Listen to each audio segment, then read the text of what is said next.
Amém, amados? Muito bom voltar à nossa casa, voltar à nossa aula de Apocalipse e novamente agradecer a cada um de vocês que tem estado conosco. Amém? Eu creio que Deus tem feito grandes coisas nesse tempo em que nós estamos estudando Apocalipse e quero te convidar, como sempre, chamar seus amigos, mandar lá o link do Chama, notificando seus amigos sobre esta aula. Se você quiser, pode até abrir um grupo, né? E chamar o povo naquele grupo para que vocês possam receber da palavra de Deus. Amém? Eu gostaria de iniciar fazendo essa oração e logo na sequência nós teremos algumas dúvidas pertinentes que nos mandaram e depois vamos para a aula propriamente dito, ok? Pai, nós queremos te louvar e te agradecer, Senhor, por tudo que tu tens feito em nós, Senhor, pelas maravilhas, Senhor, do teu operar, pelo teu agir, ó Pai, que tu venhas, Senhor, nesta hora a falar com cada coração, cada mente, Senhor, direcionando o nosso espírito, direcionando, Senhor, as nossas vidas, Senhor.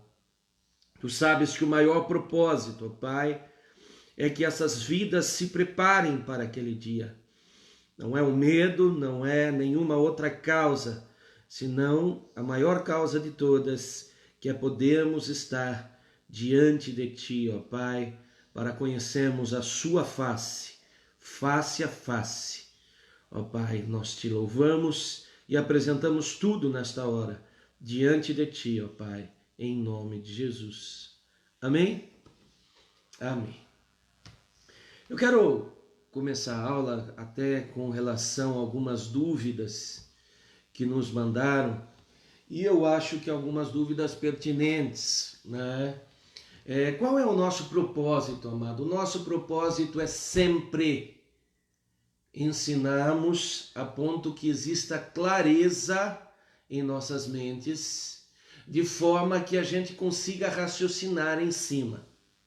Inicialmente, lá no mês de janeiro, nós até planejávamos estender um pouco essas aulas, no sentido de apresentar algumas aulas práticas, né? Até o seu pastor estava conversando com alguns amados, algumas pessoas da igreja, né?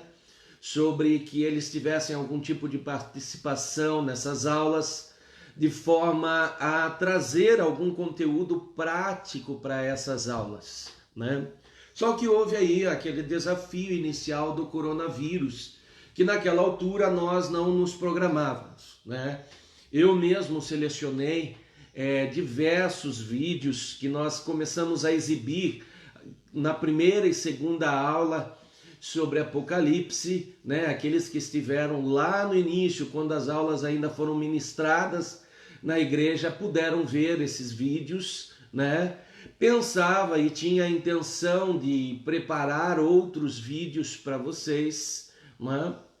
Só que eu percebi que a aula online ela não dava essa possibilidade, devido que a gravação por celular, mesmo eu tendo uma tela aqui atrás, nem sempre a visualização ficava perfeita, né?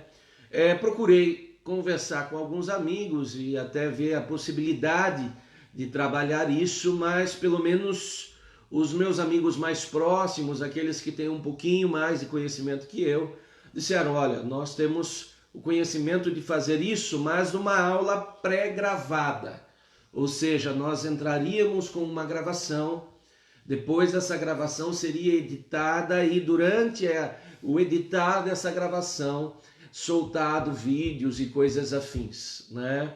Mas eu falei, olha, nesse caso nós perderíamos o propósito, que é esse contato visual, é esse contato, né, mais próximo de uma aula online, ok?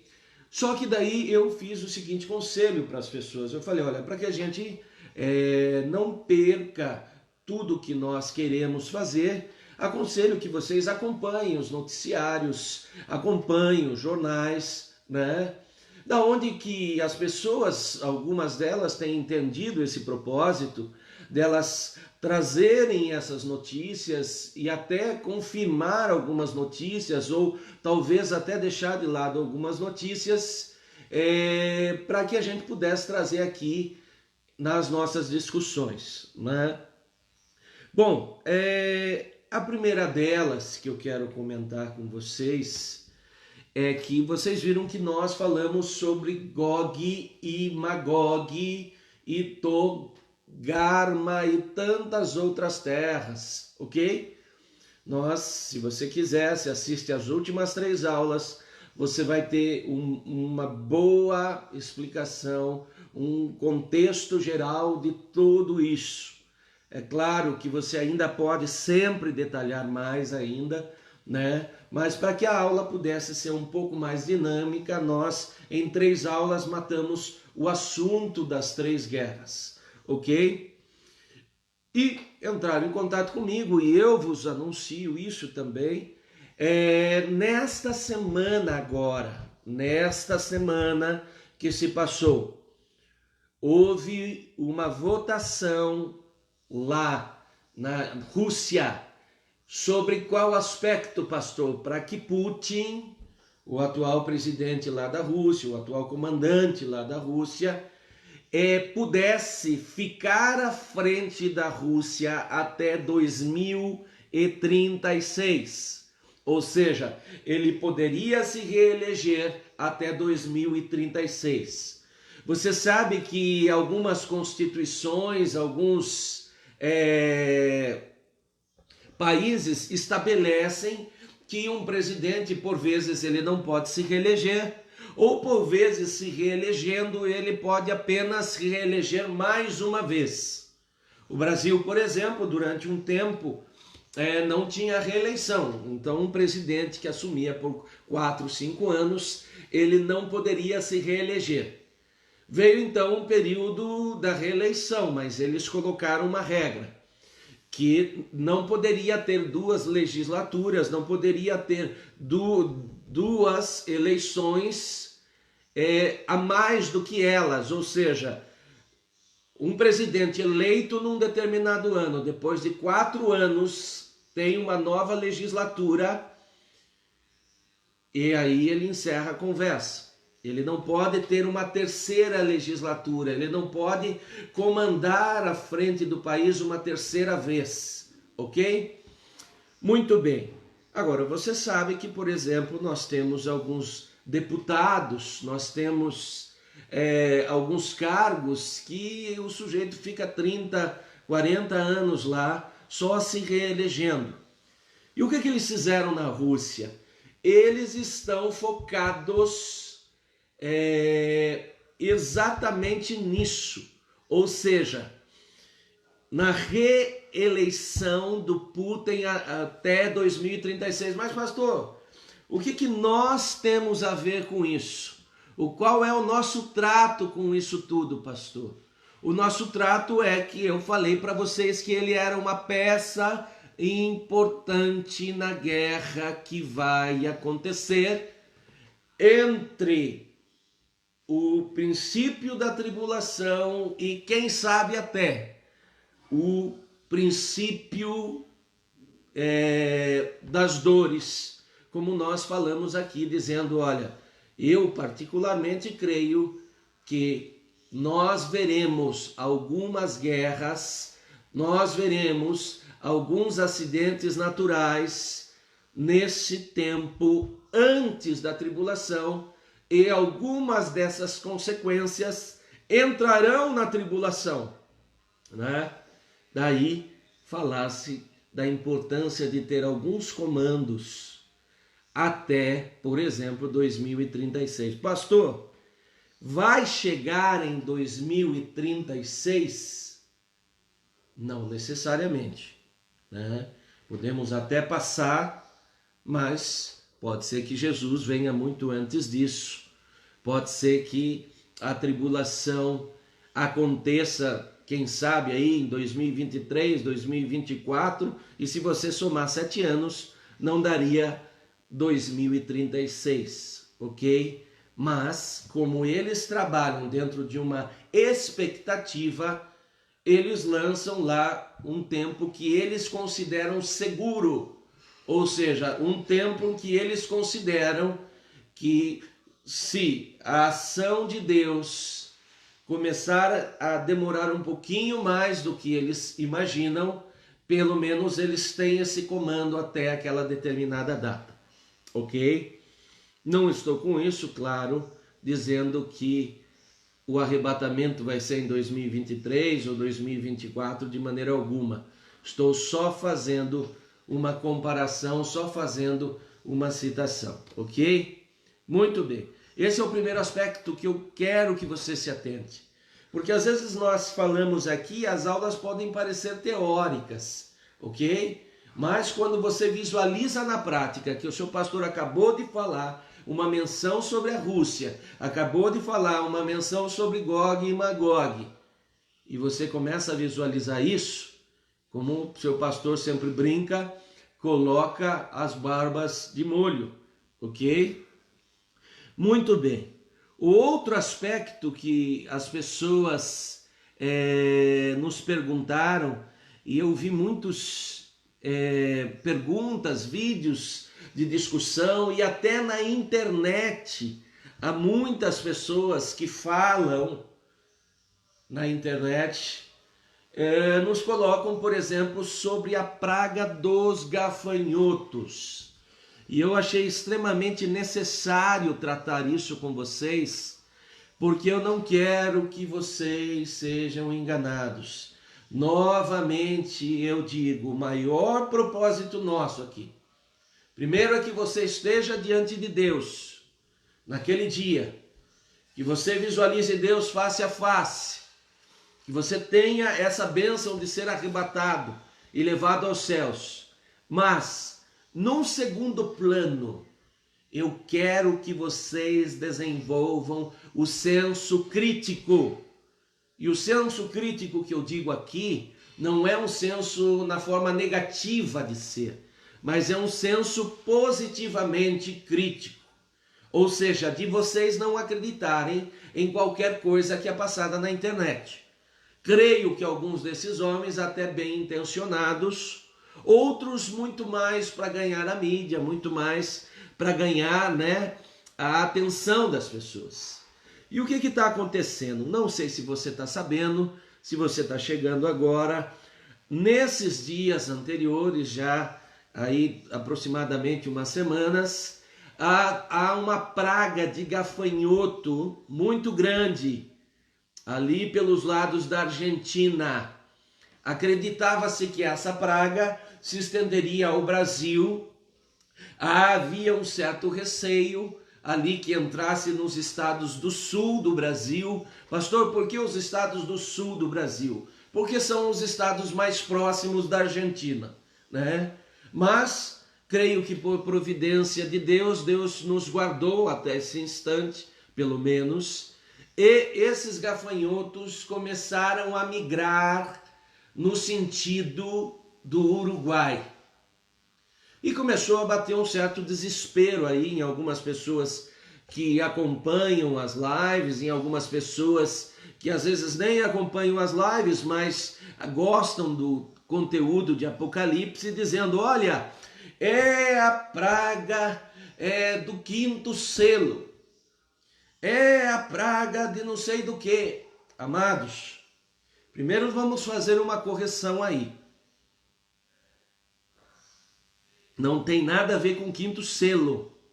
Vocês vão se lembrar que os gafanhotos, eles vão aparecer na quinta trombeta, não no quinto selo. Então eu já faço uma correção aí, ok? Segundo, eu quero recordar esse texto com vocês e fazer uma certa análise diante dos fatos para que vocês vejam o que é a praga que está acontecendo agora e o que é a quinta trombeta, ok? Muito bem.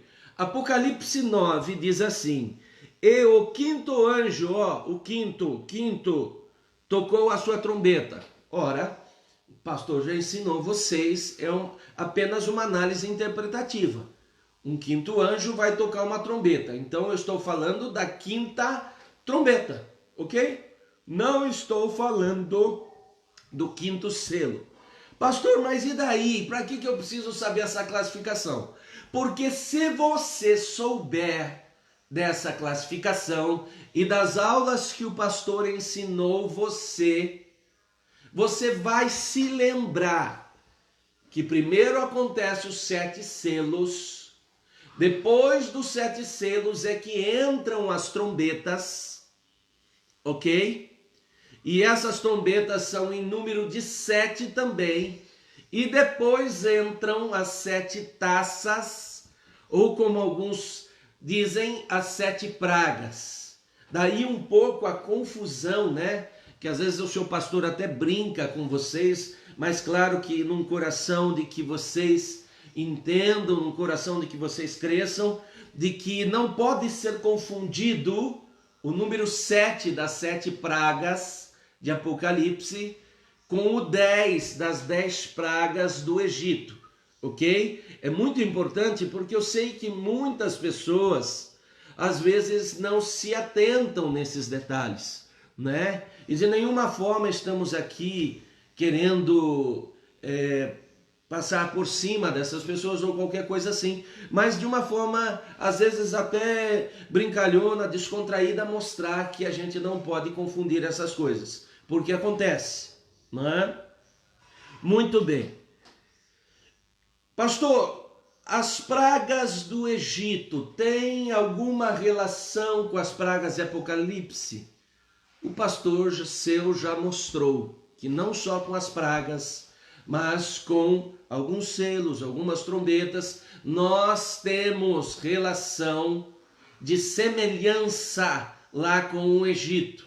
Há até alguns livros de alguns teóricos que eles estabelecem essa relação, mas como nós já tratamos aqui, eu não quero voltar a isso. Você pega os vídeos anteriores e, se tiver essa curiosidade, ouve lá. Mas da praga do gafanhoto, da trombeta do gafanhoto, eu quero mencionar algumas coisas. Primeiro, que nós vimos que se tratava do quinto anjo e da quinta trombeta. Então passou 7 selos e passou já 4 trombetas. Só grava isso por enquanto. E vi uma estrela que do céu caiu na terra. Eu estou percebendo que há questões espirituais aqui. Eu estou falando que uma estrela caiu do céu. Eu não estou falando só de um movimento terreno. Eu não estou falando, por exemplo, de uma determinada praga, como, por exemplo, gafanhotos que se multiplicam e comem as ervas. Para quem assistiu o vídeo que está passando na televisão, um deles eu achei muito interessante porque ele realça que esses gafanhotos, por onde eles passam, comem toda a erva, comem tudo aquilo que é verde, certo? Agora veja o conteúdo de Apocalipse. E foi dada a chave do poço do abismo, e abriu o poço do abismo, e subiu fumaça do poço, com a fumaça de uma grande fornalha. Veja que nós estamos num conteúdo espiritual, ou seja, algo mais profundo, que vem de uma ação espiritual sobre a terra. E da fumaça vieram gafanhotos sobre a terra. Os gafanhotos não estavam na terra. Eles vieram sobre a terra. E foi-lhe dado poder, como o poder do que tem escorpiões na terra. Eu vou descobrir o seguinte, que o foco desses gafanhotos de Apocalipse não é o mesmo dos gafanhotos que nós estamos vendo na atualidade. Pastor, então adianta uma coisa para nós, o que são esses gafanhotos?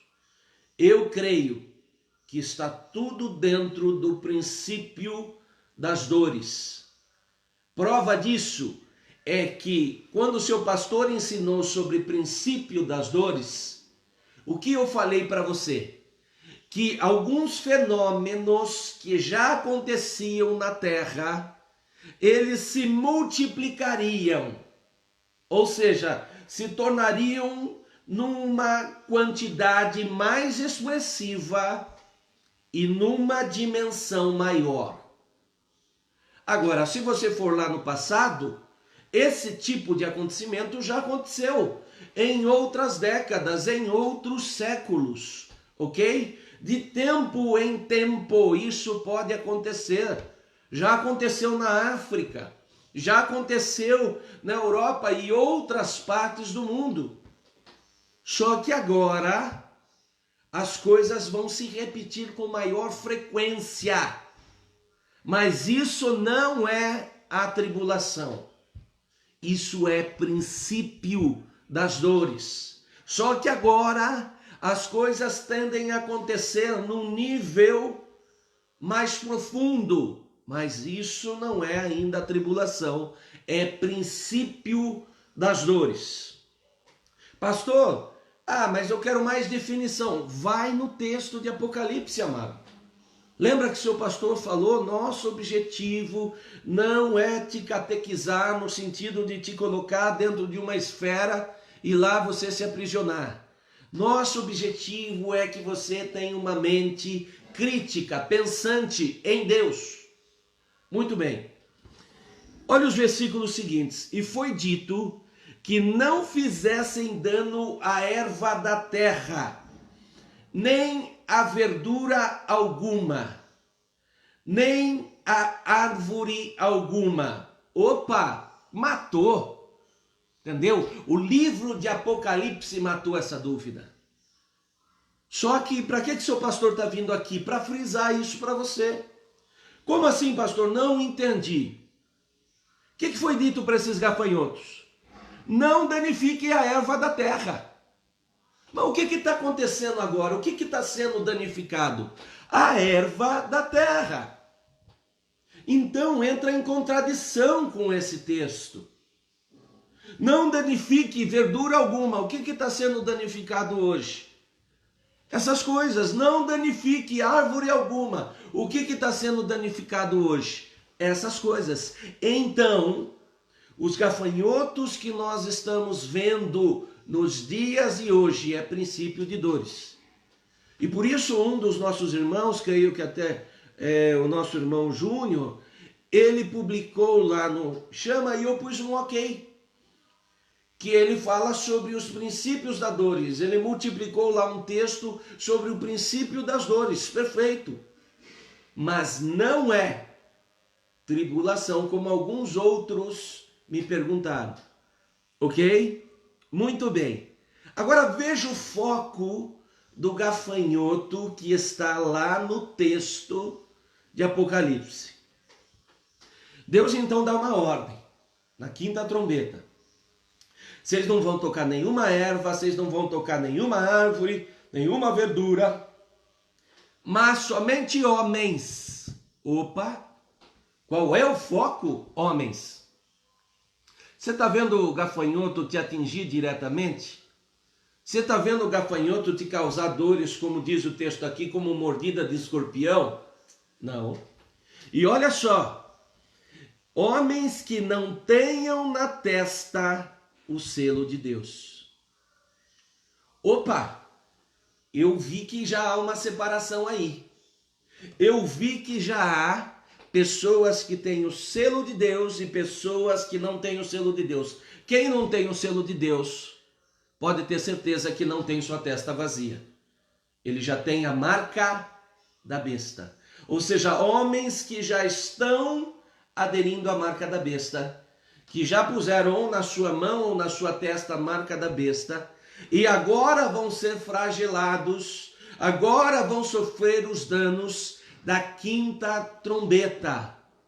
Porque seu pastor ensinou que alguns dos danos que vão acontecer na tribulação vão alcançar tanto aqueles que não aceitaram a marca, quanto aqueles que aceitaram. Mas alguns danos não é para todos. Alguns danos é o próprio Deus punindo quem aceitou a marca. Ok? Vamos lá. E foi-lhes permitido que não os matassem. Opa! Os homens que vão sofrer essas agonias não vão morrer, mas que por 5 meses o atormentassem. Quem vão ser atormentados por 5 meses, pastor? Esses homens que já têm a marca da besta. E o seu tormento era semelhante ao tormento de escorpião. Amados, se você tiver acesso, pergunta para algum homem que já sofreu uma picadura de um escorpião. É uma dor extremamente desconfortável, dolorosa, ok? E olha o que diz o texto. Imagina isso, não só um, mas muitos atormentando os homens. O que vai acontecer? E naqueles dias, os homens buscarão a morte, ou seja, eles vão tentar tirar a sua vida. Eles vão desejar a morte para sair desse sofrimento. Tamanho sofrimento. E não a acharão. Amados, diga a verdade. Hoje, se alguém tentar tirar a sua vida, alguns não vão conseguir, até por uma providência divina. Mas você não conhece muitos homens que ainda estão tirando suas vidas? Nesse tempo, a Bíblia diz que os homens vão tentar, mas não vão conseguir, porque a morte fugirá deles. Então, amados, é muito claro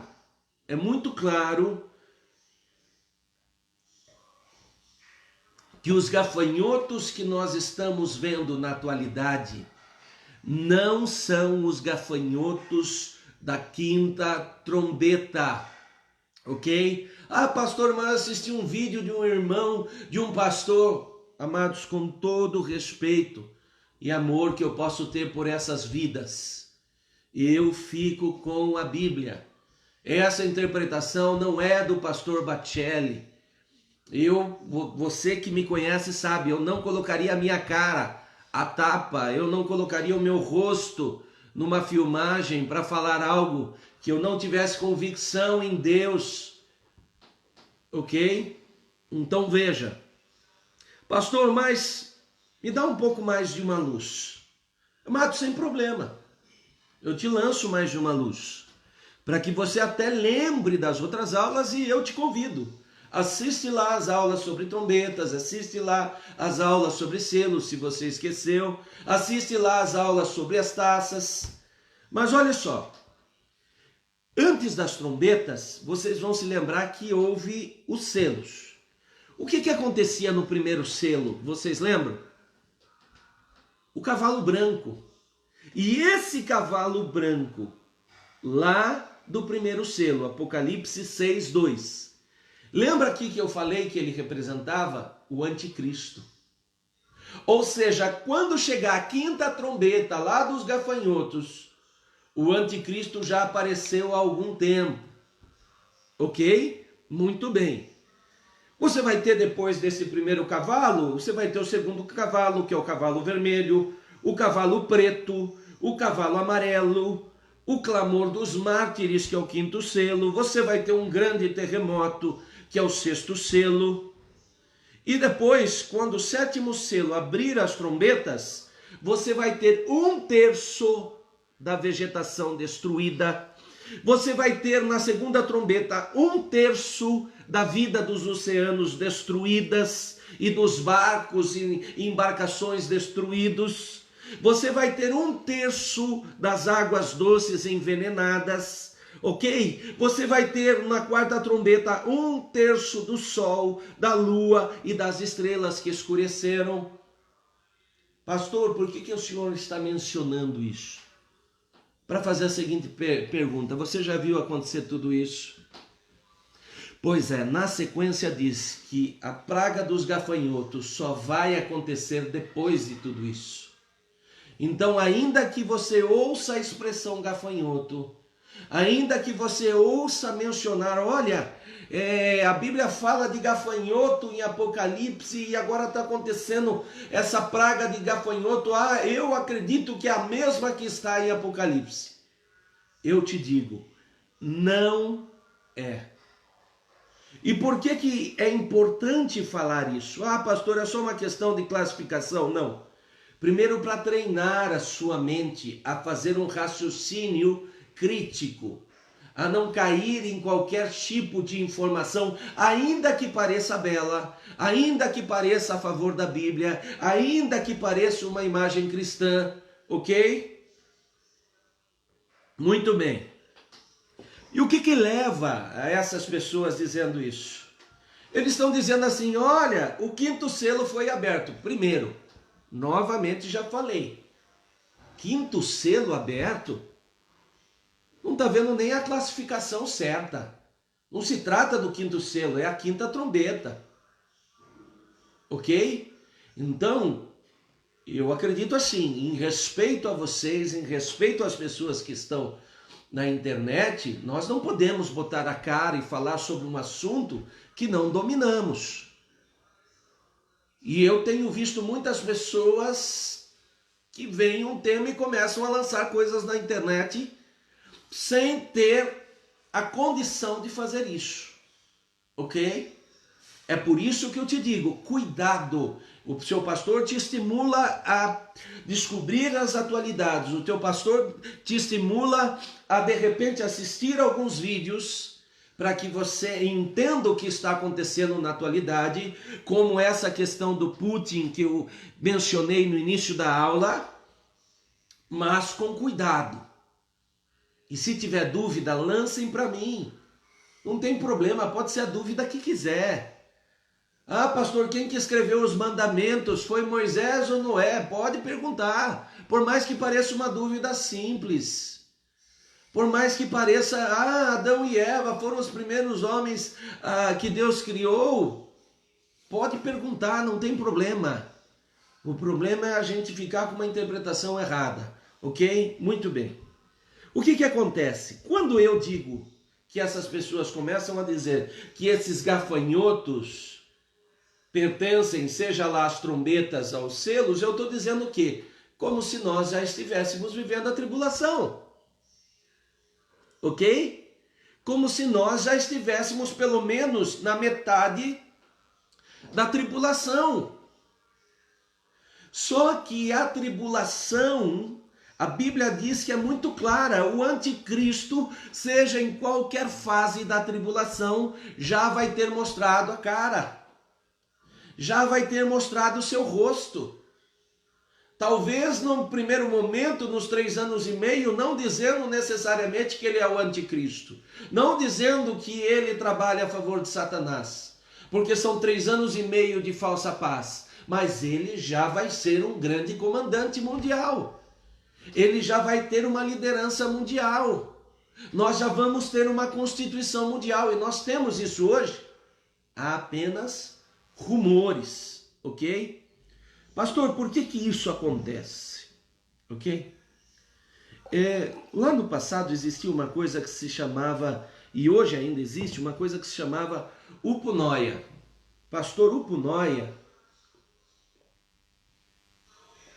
né? Pensa, metanoia, tudo que estiver ligado à noia, nós ligamos a coisas da mente, algumas coisas relacionadas à interpretação. Para traduzir de uma forma mais clara para você, uponóia é aquele conceito que nós pegamos um texto bíblico e dizemos que ele foi escrito de uma forma alegórica. Pastor, não entendi. É aquele conceito que eu pego o texto bíblico e acho que ele é simplesmente simbólico. É só uma figuração, é só um simbolismo, não é de fato uma realidade, né? E quando eu começo a entender assim, eu começo a entrar dentro daquelas visões. Não, o milênio não existe, o milênio é só um sentido figurado, os 1000 anos não vão existir, essas guerras de Gog e Magog não são tudo isso, são apenas uma linguagem figurada das guerras espirituais que enfrentamos, e tudo vai se tornando alegoria, alegoria, alegoria. E eles chegam ao absurdo de dizer o seguinte: porque essa ideia dos dispensacionalistas, ou seja, desses homens como nós que acreditamos na pré-tribulação, ou seja, na visão de que a igreja sobe antes e depois tem 7 anos de tribulação e depois mais 1000 anos de reino milenar, eles dizem, isso tudo conceito errôneo que veio lá pelo século XVIII com os teóricos do século XVIII. Não é fato, ok? Veja, infelizmente, alguns homens de peso no passado acabaram indo nessa ideia da alegoria. Nós temos Agostinho, que em algum momento da sua vida entrou nas ideias da alegoria, temos Crisóstomos, temos Filo de Alexandria, certo? Agora, esses homens, por algum momento ou por alguma situação, resolveram entender, não, deve ser uma linguagem figurada. Tudo isso não vai acontecer, ok?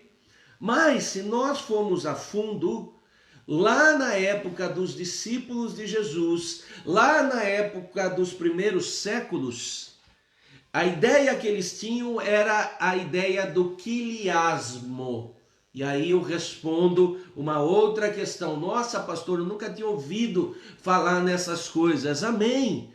É esse o propósito também, que te acrescente conteúdo, que te acrescente entendimento.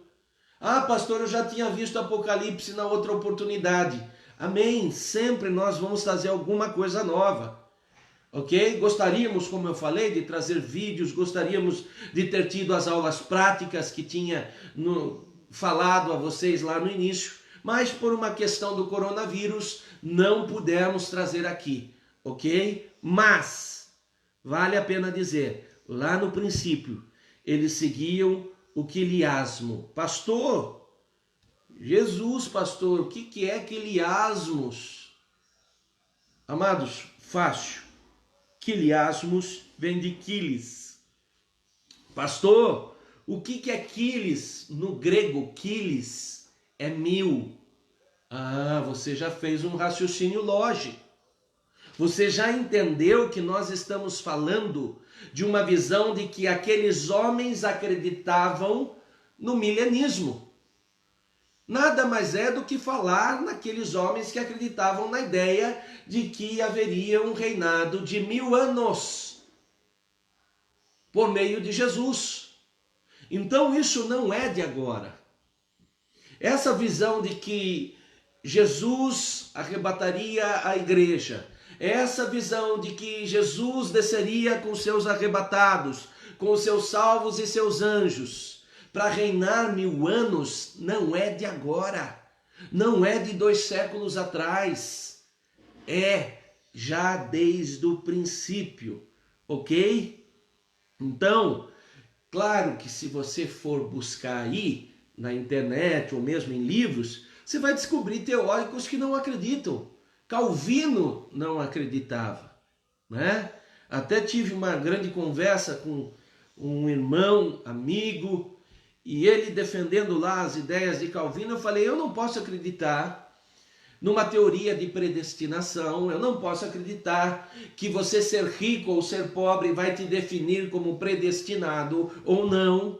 Basta ir atrás das teorias que esses homens falavam para entender o porquê nós ficamos com a ideia do quiliasmo ou da ideia do milenar, da existência dos 1000 anos, ou da ideia que ainda não vivemos a tribulação e que, se Deus quiser, não vamos viver, ok?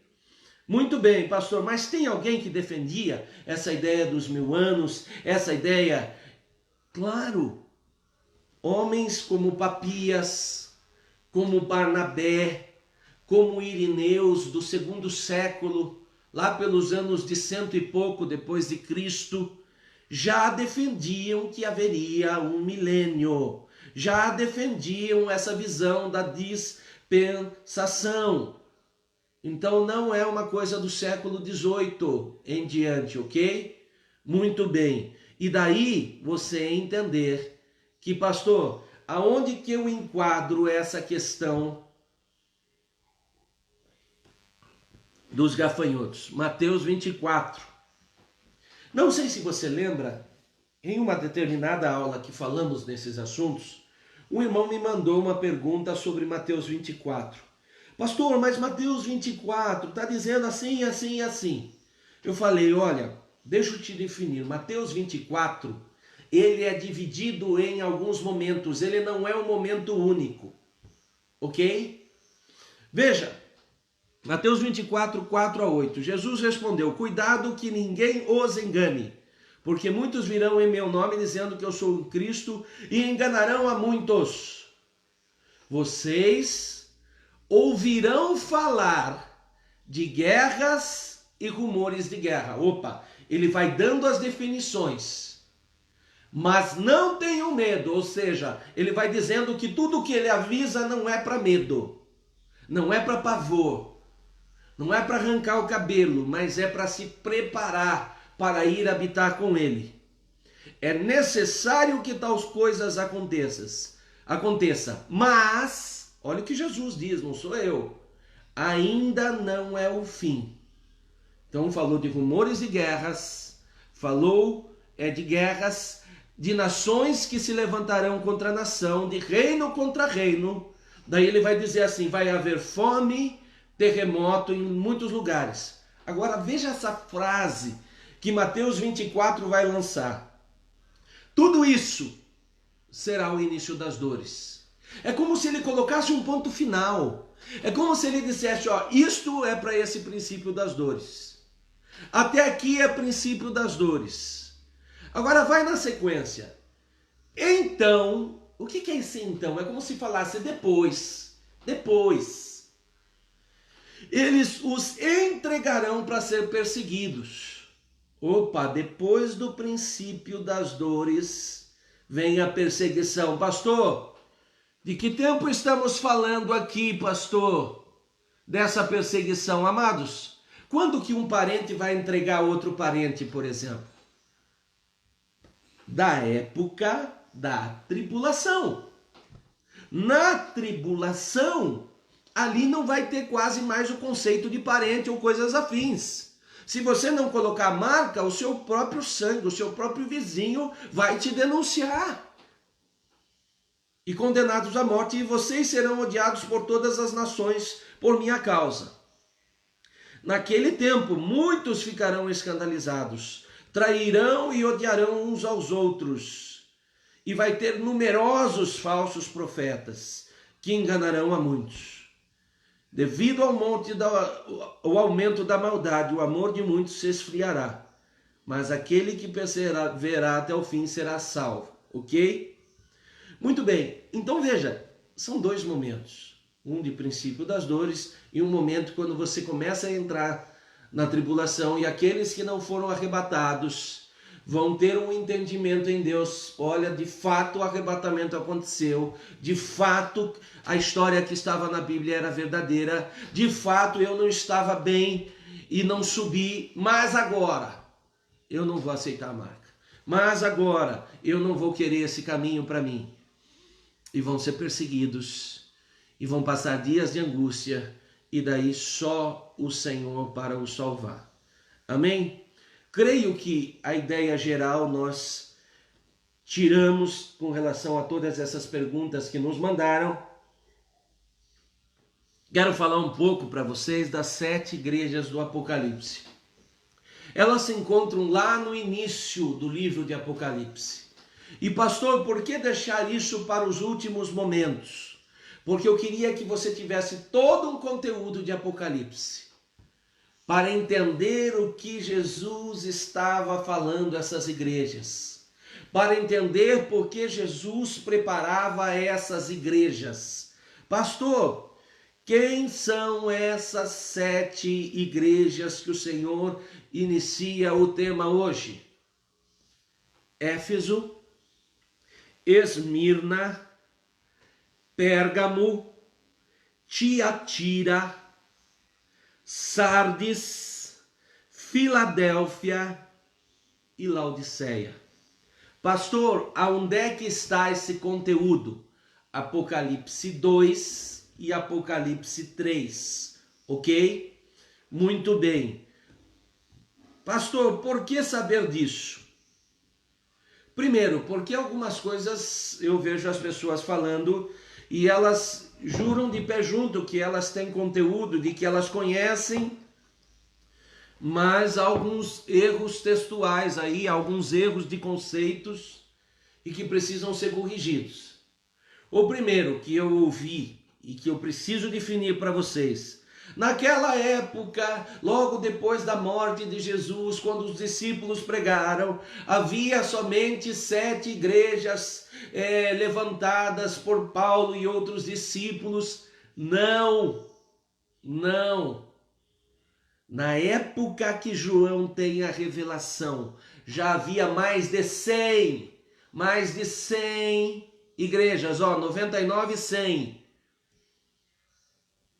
que já conheciam a verdade, que já entendiam da verdade. Mas nós não sabemos de fato o motivo, mas Deus vai escolher 7 delas. E curiosamente, 7 que se encontram no que naquele tempo era chamado de Ásia Menor. Pastor, onde que fica mais ou menos isso?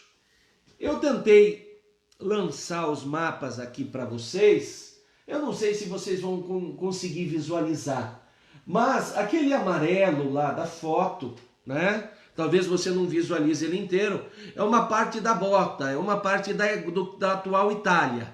Do lado vermelho, nós encontramos o que, pastor? Regiões lá como a Grécia e outros países da atualidade, ok? E na parte verde, aonde nós pontuamos as 7 igrejas, está o que eles chamavam de Ásia Menor, e que hoje nós chamamos de Turquia, ok? Então nós estamos falando de igrejas que se localizam dentro da atual Turquia. Pastor, qual é a importância disso? Amados, desde aquele tempo, isso eram regiões estratégicas, regiões que davam acesso, por exemplo, ao mar Mediterrâneo, ok? Centros comerciais. Muito bem. Agora, Jesus vai vir e separar muito distintamente, com muita sabedoria, 7 dessas igrejas, que tinham personalidades totalmente diferentes. E é uma coisa tão incrível que o próprio nome da cidade delas definia o que elas eram, definia o que elas viviam, né? Muito bem. Pastor, nos dá uma luz sobre isso. Vieram alguns estudiosos e falaram assim: olha, vocês já perceberam que essas 7 igrejas, elas durante esses 2 milênios depois de Cristo, elas aconteceram em determinados períodos? Pastor, como assim? A profecia, ela tem um propósito. Primeiro, para o tempo que ela é profetizada. Ou seja, Jesus falava com essas 7 igrejas para dar uma direção para essas igrejas naquele tempo. Ok? Então, um propósito pretérito, um propósito do passado.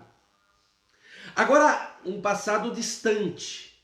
Há um outro propósito que é um passado um pouco mais imediato, mais próximo do nosso. Por quê? Porque esses teóricos pegaram essas 7 igrejas e falaram: sabe de uma coisa? A sequência que Jesus falou, ou seja, começando em Éfeso e terminando em Laodiceia, é a sequência que a igreja aconteceu e suas modificações nesses 2 milênios. Como assim? Eles disseram, olha, a igreja de Éfeso, ela aconteceu, ela teve semelhança com a igreja que começou com a ressurreição de Cristo, que começou com o Pentecostes, ou seja, aproximadamente 30 depois de Cristo, ou alguns usam como 33 por causa da idade de Jesus, mas nós sabemos que houve aí uma diferença de 4 anos aproximadamente, então a gente coloca mais ou menos em 30 depois de Cristo, quando ocorre o Pentecoste, até o ano 100, quando acontece a revelação de João, ou alguns dizem ano 90, 95, ok? Muito bem, eles vão dizer que esse primeiro período, que vai mais ou menos do ano 30 ao ano 100, mais ou menos um período de 70 anos, ele se assemelha à igreja de Éfeso. Pastor, o que significa a igreja de Éfeso? Depois nós vamos pincelar um pouco mais, mas estamos dando a estrutura inicial para vocês. A igreja de Éfeso primeiro começa pelo seu significado. Éfeso significa desejável.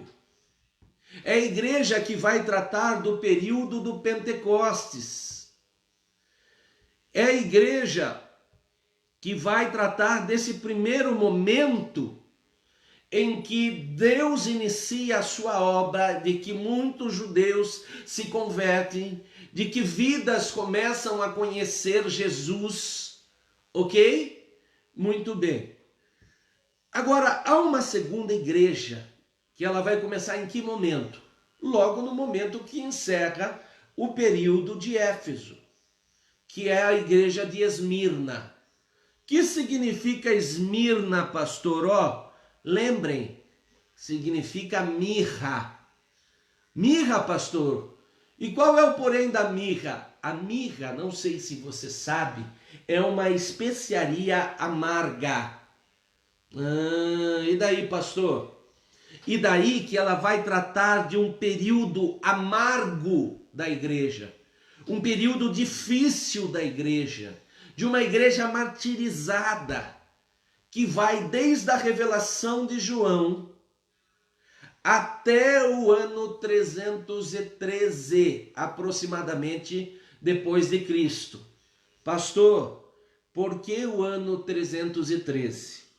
Seu pastor já deu uma aula sobre isso. Nós estamos falando do período da conversão do imperador Constantino, ok? Constantino estava lutando para se tornar um imperador, para ser um comandante mundial. Só que ele tem um determinado sonho lá e ele vê um símbolo que ele interpreta como um símbolo associado ao cristianismo, porque as letras que aparecem tinham relação com as letras em grego do nome de Jesus. E ele diz, eu vejo isso como um sinal, que eu devo buscar apoio no Deus cristão, que eu devo buscar apoio nos cristãos, e eu vou fazer uma aliança com eles. Se Deus me der essa vitória, toda a perseguição que há até o dia de hoje, eu tornarei a religião cristã a religião do mundo inteiro. Então a igreja que era perseguida agora vai se tornar a igreja correta, digamos assim, a religião do mundo, ok? Só que desse ano 100 até 313, na chegada de Constantino, nós estamos falando de 200 e poucos anos que a igreja foi perseguida. Nós já exibimos até um vídeo que eu queria até exibir para vocês, mas aqui não temos condição. Mas aconselho vocês a assistirem, grave aí, Espelho dos Mártires. Esse vídeo ele vai mostrar exatamente como foi naquele tempo. De homens lançados em arenas, de homens morrendo em coliseus, Por quê? Porque pegavam os cristãos, colocavam lá e soltavam bestas feras, como tigre, leão, urso, para ver o que dava. E não só homens adultos, mulheres, crianças, seja da idade que for, desde que fosse cristão. Nós estamos falando de um período que eles pegavam o cristão, enchiam ele de uma coisa muito próxima do piche que nós temos hoje, que é altamente inflamável, e acendiam o cara como se fosse uma tocha humana, para ele ficar como para acender os recônditos dos reis, dos imperadores, como uma tocha humana queimando em vida até a morte. Nós estamos falando de um período que eles amarravam pedaços de carne sobre o corpo de homens e soltavam, por exemplo, lobos para devorar esses homens. E como as carnes estavam junto dos corpos, eles acabavam não só comendo a carne, mas comendo também a carne do homem, né? E tantos outros desafios que você fica até escandalizado de ver o que aconteceu nesse período que eles chamam da igreja martirizada, que curiosamente se refere à mirra, que representa uma especiaria amarga, e que se refere ao período de Esmirna, ok? Muito bem. Segundo a visão deles, um terceiro período, que se chama de Pérgamo. Ou seja, quando Deus vai tratar com a igreja de Pérgamo.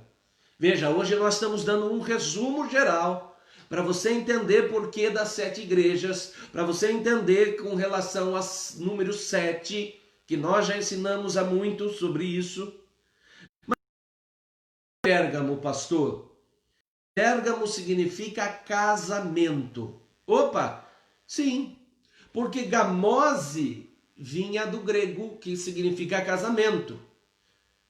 Gamia significa casamento. É por isso que quando você fala poligamia, você está falando poli, muitos, gamia, casamento, pessoas que se relacionam com mais de uma pessoa.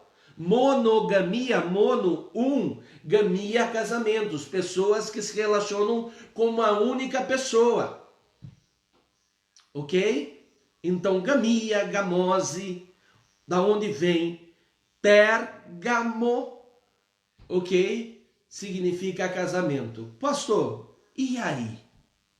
Por que essa explicação sobre Pérgamo? Porque Pérgamo foi o período da igreja que ela se aliançou, casou com o paganismo. Tá entendendo?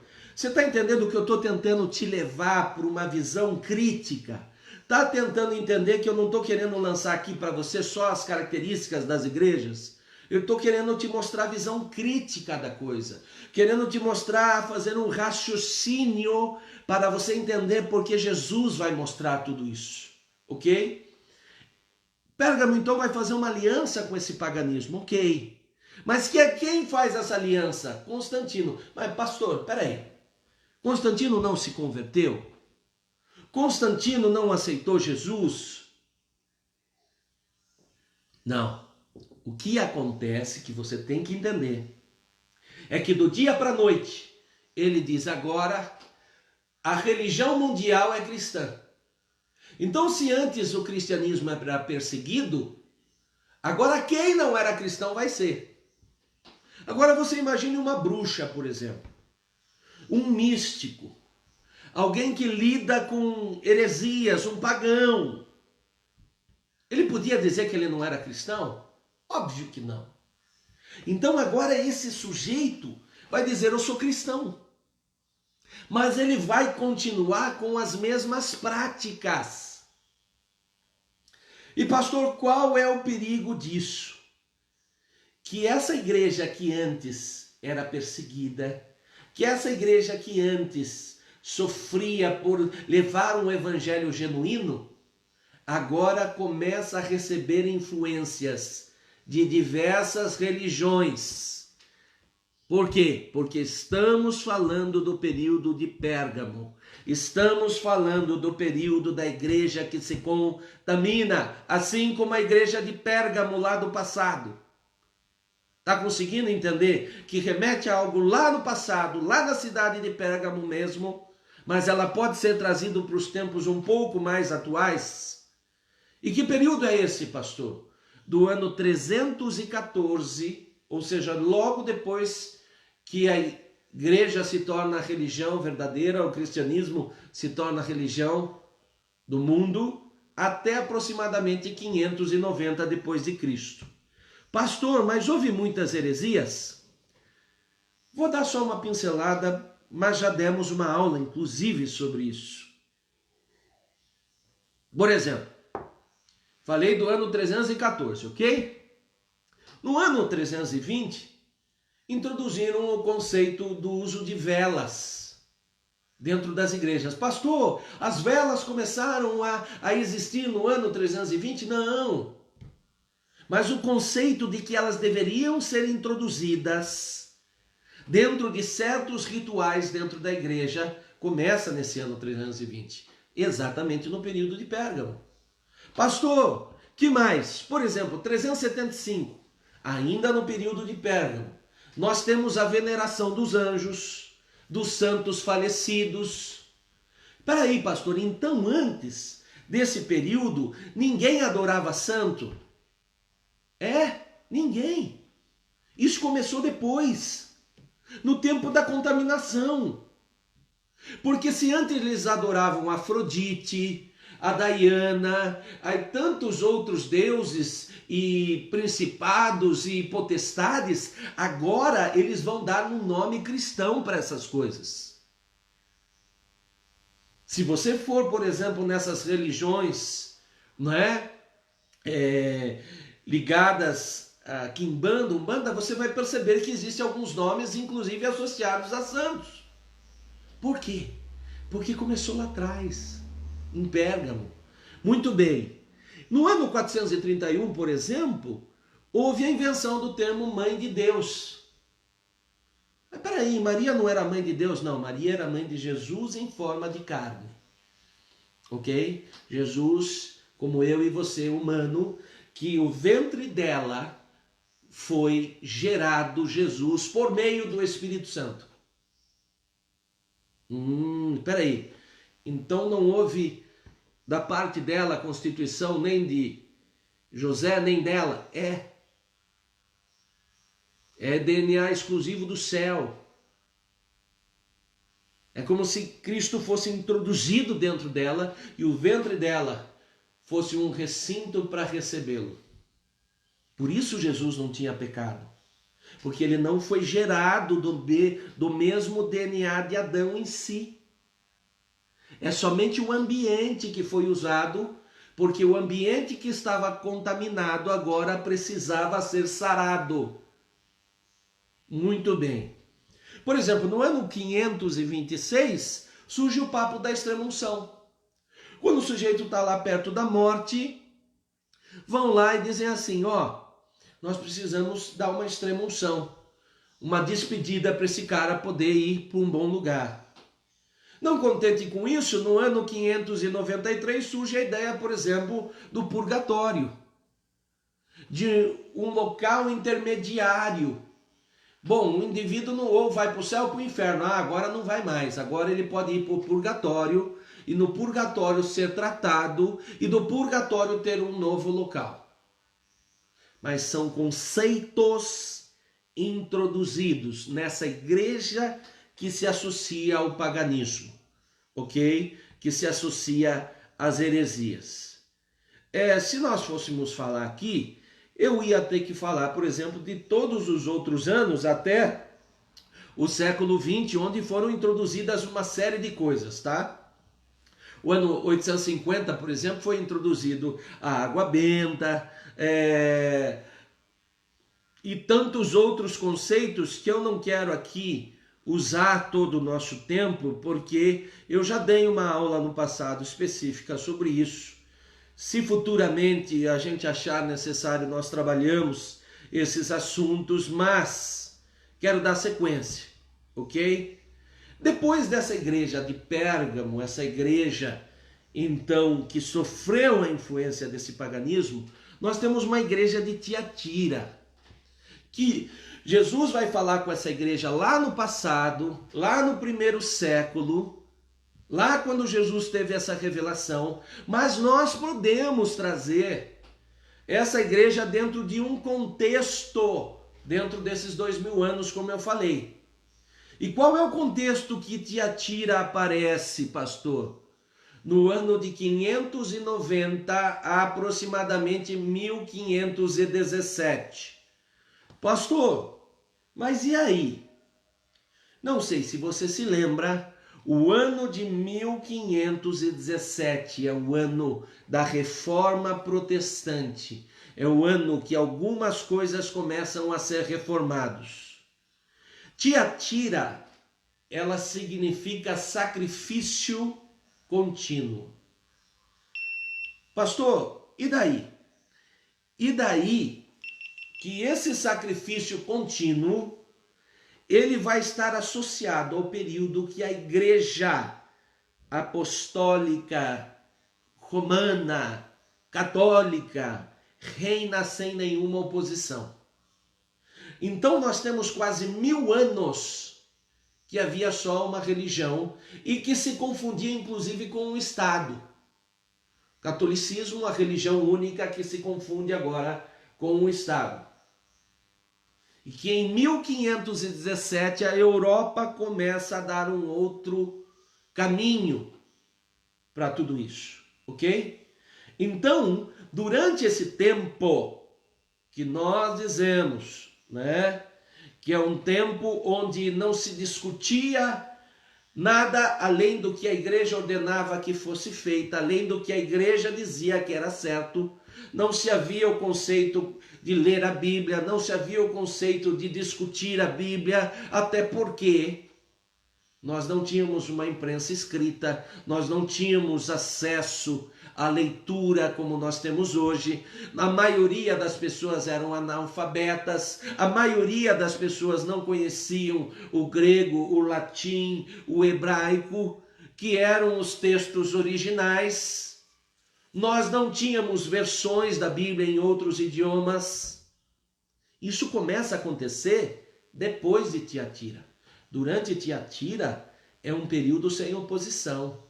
É um período quase que de uma cegueira de 1000 anos. Sacrifício contínuo. Eles eram dados em sacrifícios sem poder contestar nada. Muito bem. Depois desse período de Tiatira, nós tivemos o que Jesus chama da igreja de Sardes. Pastor, o que é a igreja de Sardes? Nos dá uma luz geral. E por que eu estou dando essa luz geral, como eu falei para vocês raciocinarem. Agora vocês sabem o significado das palavras. Agora vocês conseguem entender esses acontecimentos durante os séculos e por que nós estamos no tempo final. O do porquê nós estamos à beira de uma tribulação. Ok? Muito bem. Sardes. Sardes significa remanescente. Opa! Deus separando um remanescente. Deus separando um povo. Isso que significa Sardes, né, pastor? Quando que acontece isso, pastor? De 1517, quando Lutero começa a aparecer na história, a aproximadamente 1700. Por quê? Porque a reforma, ela vai trazer um conceito de salvação pela fé. Então, sabe aquela coisa de você comprar terreninho no céu? Sabe aquela coisa de você comprar um pedaço da língua de Santo Antônio, um pedaço da cruz de Jesus, como aconteceu naquela época? Para vocês terem uma ideia da dimensão, eu já falei para alguns isso. Venderam tantas rótulas do joelho do jumento que carregou a Cristo, que encontraram no mínimo 5 delas. Agora, como é que pode se o jumento tem só 4 pernas? Como é que acharam 5 rótulas da perna do jumento que carregou Jesus Cristo? É óbvio, eles faziam mercantilização. Mas isso vai parar no período de Sardes, ou pelo menos numa forma muito menor. Por quê? Porque agora Lutero e outros grandes teóricos vão dizer, não é assim. Não é comprando terreno no céu, não é comprando um pedaço da língua de Santo Antônio, não é comprando um pedaço da cruz de Cristo que dava para construir uma embarcação inteira de tanta madeira que venderam.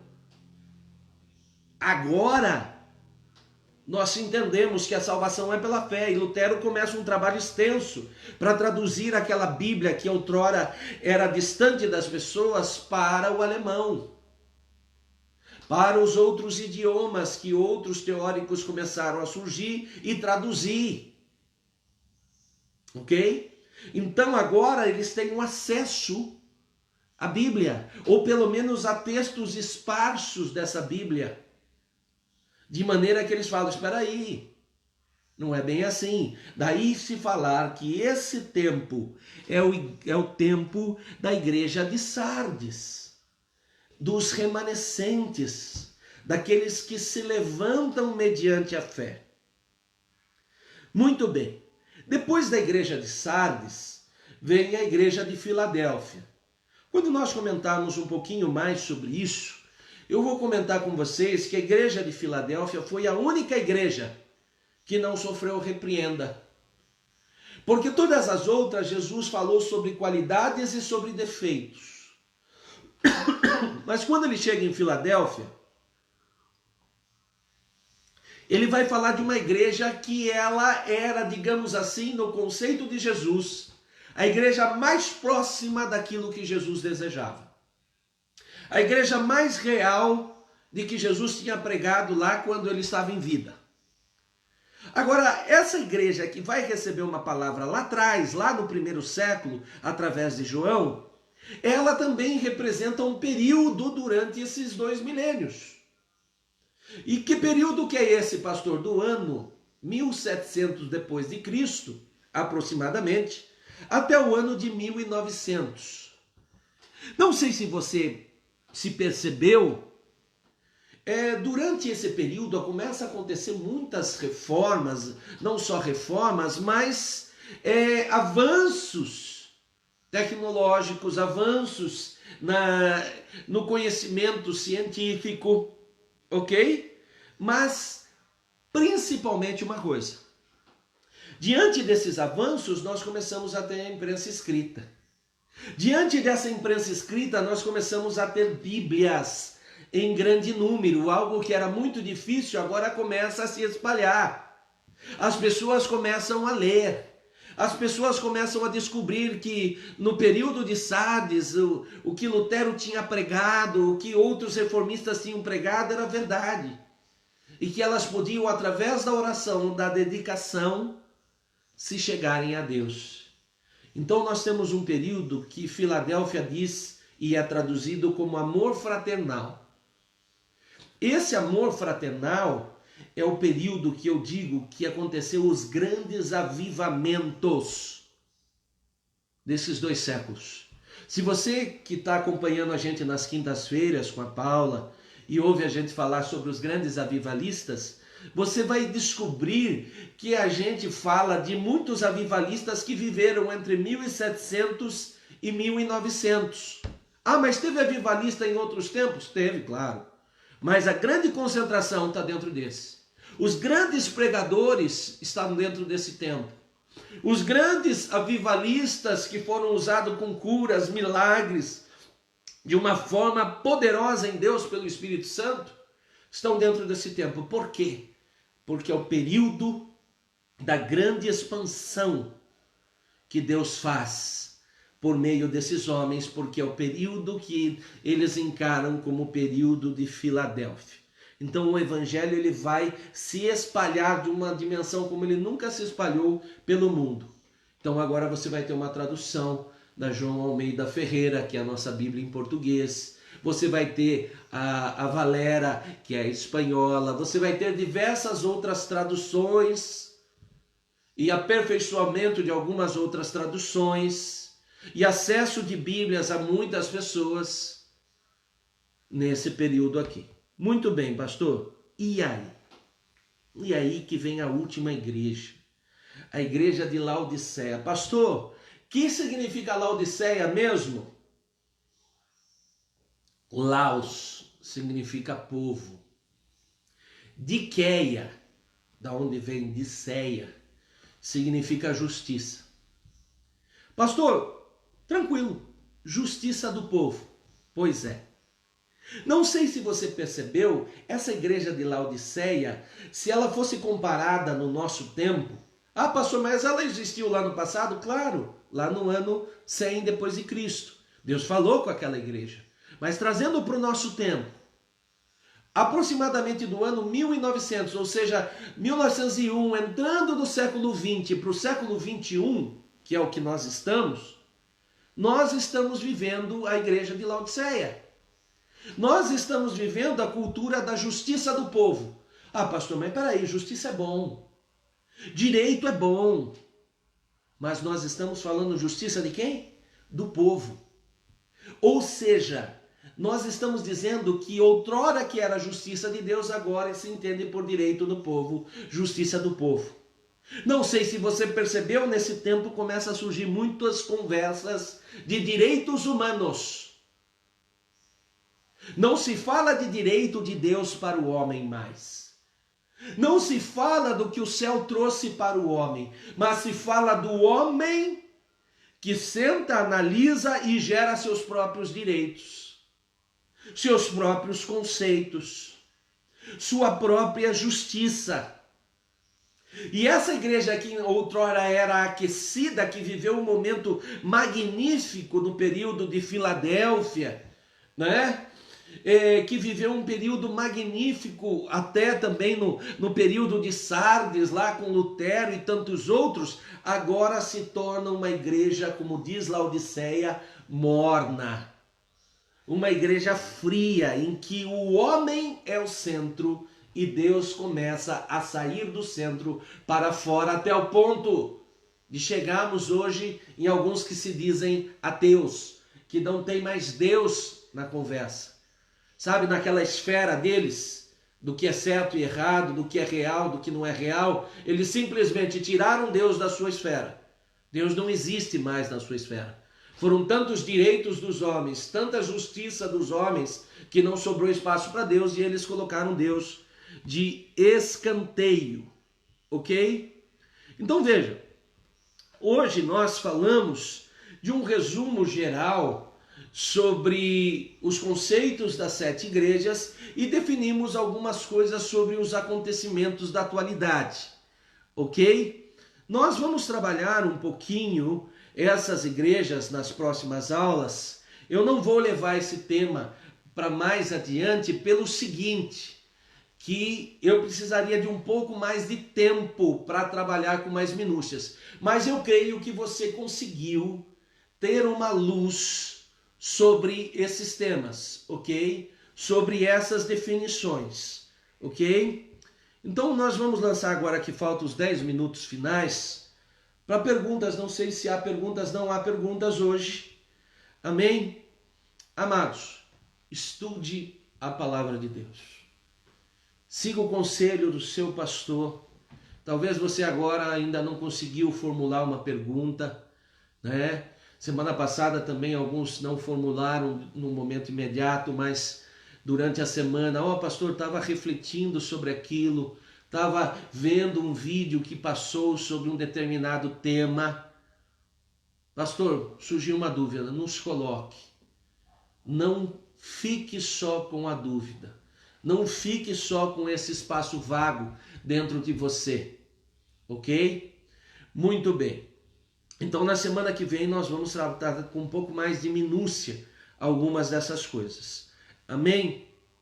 Quero dizer para vocês que também, novamente, nós temos aí esse tempo em que nas terças-feiras nós temos os cultos da noite às 20 horas. Nós agora estamos no online por causa de algumas regras estabelecidas para a nossa cidade, né, por causa do coronavírus. Nas quintas-feiras, nós também online, às 19 horas, eu e a Paula falando sobre alguns aspectos, sobre alguns temas também interessantes, ok? Nós estamos tratando sobre a apostasia. Nos sábados nós temos o trabalho com o pastor Eric e os demais jovens, ok? No projeto Chama, ok? No domingo de manhã, de novo, 9 da manhã, aqui conosco, ok? Na Escola Bíblica Dominical e no domingo à noite, às 19 horas, no trabalho dos cultos da família, nos cultos em que todos nós podemos ter acesso a uma palavra e tudo mais. Muito bem. Há uma semana, não sei se vocês se perceberam, que está correndo aí, né, do coração da igreja. Se você ainda não está inteirado, conversa lá com o pastor Ali, conversa lá com o pastor Eric, com o pastor Mateus, que também está por dentro dessas interações, né? E tira aí, quem sabe, um tempinho para você participar, ou quem sabe convidar um pastor ou algo do tipo para participar. Vai ser uma semana muito importante, onde Deus vai trazer muitas definições. Ok, na quarta-feira, o pastor Mateus também tem um trabalho que ele faz pela internet, onde ele passa um texto, um momento em que nós podemos ter dentro da nossa casa, né, com nossa família, com evangelização da nossa família. Amém? Então, como eu sempre digo, oportunidades não faltam. Ok? Muito bem. Quero terminar com esta oração e agradecer você que tem nos acompanhado. Pai, nós queremos colocar diante de Ti este momento. Te agradecer por esta manhã, por este dia, por esta palavra, Senhor, que esta palavra seja viva dentro de nós. Que não haja em nós, Senhor, dúvidas contra o que Tu queres fazer, quanto aquilo que Tu és, quanto às coisas que têm acontecido ao nosso dia, Senhor. Traz discernimento. Pai, nós damos o estudo, nós somos usados em Sua mão, mas quem de fato faz a grande obra é o Senhor, ó Pai. Só Tu para dar as definições, trabalhar os corações e nos ensinar em tudo isso, ó Pai. Nós queremos louvar por estas vidas, te agradecer e pedir que o Senhor acompanhe cada uma delas durante o restante da semana, preparando seus corações e suas mentes para aquele dia que estaremos todos contigo, em nome de Jesus. Amém? Quero agradecer e deixar aqui o meu abraço. Que o Senhor te abençoe, faça resplandecer o seu rosto e te ajude no teu crescimento, para que um dia todos nós estejamos diante dele. Fica com Deus e um abraço a todos. Deus abençoe. Em nome de Jesus. Amém.